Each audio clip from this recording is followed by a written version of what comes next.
Hoje abordaremos duas figuras de significância na Bíblia. Eles tiveram um papel crucial na história religiosa da Judéia durante o segundo século após a Era de Cristo.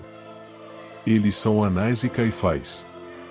Naquele período, a região da Judéia estava sob o domínio da ocupação romana, e o epicentro da vida religiosa e cultural da era do Templo de Jerusalém. A análise de Anás e Caifás emergiram como líderes proeminentes da esfera judaica.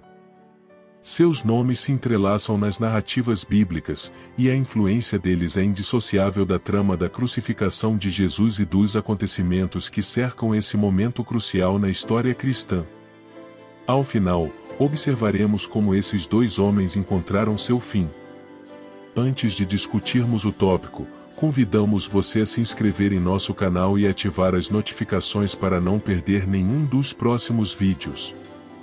A ocupação romana trouxe consigo um sistema de governo que limitava a margem de ação dos líderes locais. Essa dinâmica gerou uma relação complexa entre os líderes religiosos judeus encarregados de manter a ordem no Templo de Jerusalém e as autoridades romanas que buscavam manter o controle político e a estabilidade. Anás e Caifás eram membros da seita dos saduceus, que não compartilhavam a crença na ressurreição dos mortos. Sua posição como sacerdotes de sumo conferia a eles um papel central na vida religiosa judaica. Vale mencionar que as relações entre os líderes religiosos e as autoridades romanas muitas vezes envolvem perda de privilégios. Esse contexto mudou o plano de fundo para compreender as ações e decisões de Anás e Caifás, notadamente no que diz respeito à prisão e julgamento de Jesus. Como era traje, eles ocuparam em diversas graças um papel de destaque no cenário religioso de sua época.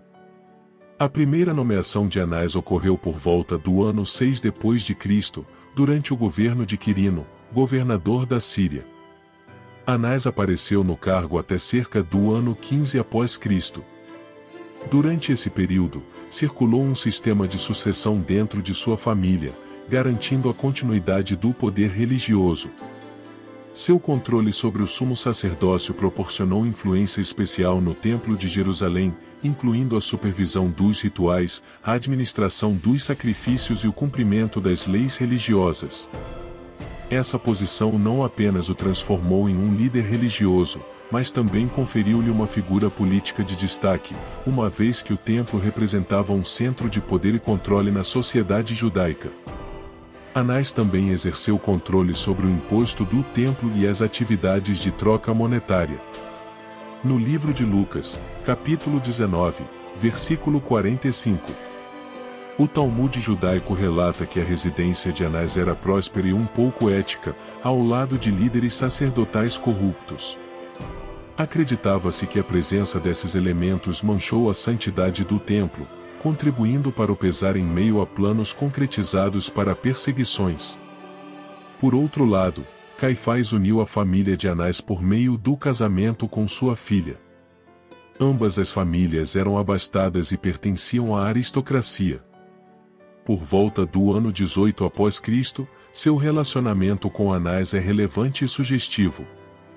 Embora pertencessem a uma tradição sacerdotal que mantinha controle substancial sobre questões religiosas e políticas na Judéia, uma das contribuições mais notáveis de Caifás na narrativa bíblica ocorreu após a ressurreição de Jesus, quando a notícia da ressurreição de Lázaro por Jesus despertou preocupação.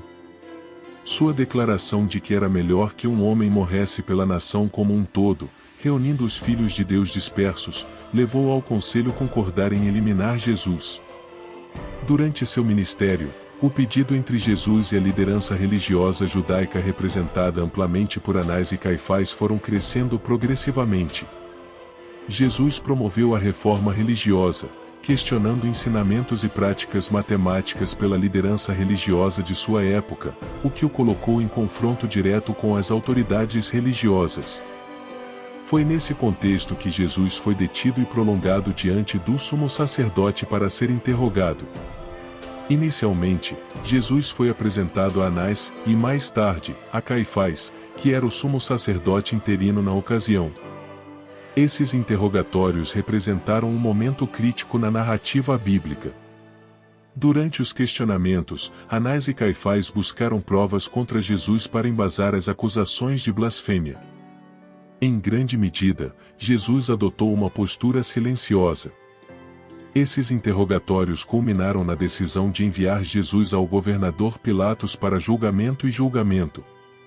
É essencial ressaltar que Anás e Caifás desempenharam um papel ativo na decisão de incriminar Jesus e condená-lo à morte.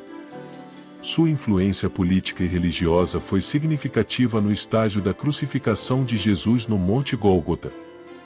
Após a ressurreição de Jesus Cristo, Caifás se decidiu a aceitar as evidências do renascimento de Jesus e continuou perseguindo os seguidores de Jesus. Ele tentou matar Pedro e João e, mais adiante, esteve envolvido na morte de Estevão. Caifás também deu autorização para que Saulo prendesse qualquer cristão encontrado.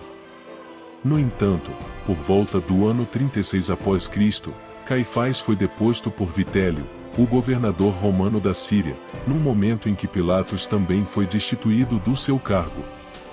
Finalmente, Caifás encontrou sua morte em situações trágicas, sendo assassinado e arrastado durante a tomada de Jerusalém pelos romanos. Durante essa tomada, o templo foi destruído, cumprindo a profecia de Jesus. O túmulo da família de Caifás foi descoberto em 1990, durante a construção de uma estrada em uma antiga caverna nas proximidades de Jerusalém. Por sua vez, Anás faleceu de maneira triste, enlouquecendo e batendo a cabeça nas paredes ao compreender que havia contribuído para a morte do Messias.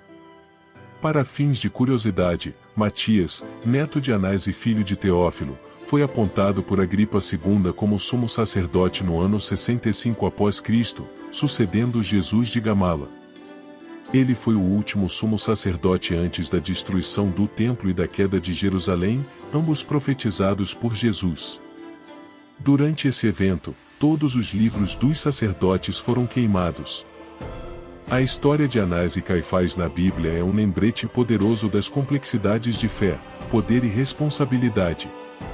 Ela nos convida a refletir sobre como as influências políticas podem moldar as decisões de líderes religiosos e como a busca pelo poder pode corromper até os mais sagrados dos deveres. A crucificação de Jesus, em meio a intrigas e interesses conflitantes, serve como um lembrete vívido do potencial humano para distorcer o que é divino em busca de objetivos pessoais. Essa história nos convida a considerar não apenas as figuras proeminentes, mas também a nós mesmos. Como indivíduos, como lidamos com a responsabilidade e o poder que possuímos? Qual é o equilíbrio entre nossos interesses pessoais e o que é moralmente correto? E como podemos manter a integridade quando confrontados com desafios éticos? A história de Anás e Caifás é uma lição atemporal que nos lembra da importância de permanecer fiel aos nossos princípios, mesmo quando as pressões externas tentam nos desviar do caminho da justiça e da verdade. É um convite à autorreflexão, para que possamos aplicar as lições do passado em nossas próprias vidas e decisões, buscando sempre um equilíbrio entre fé, poder e responsabilidade.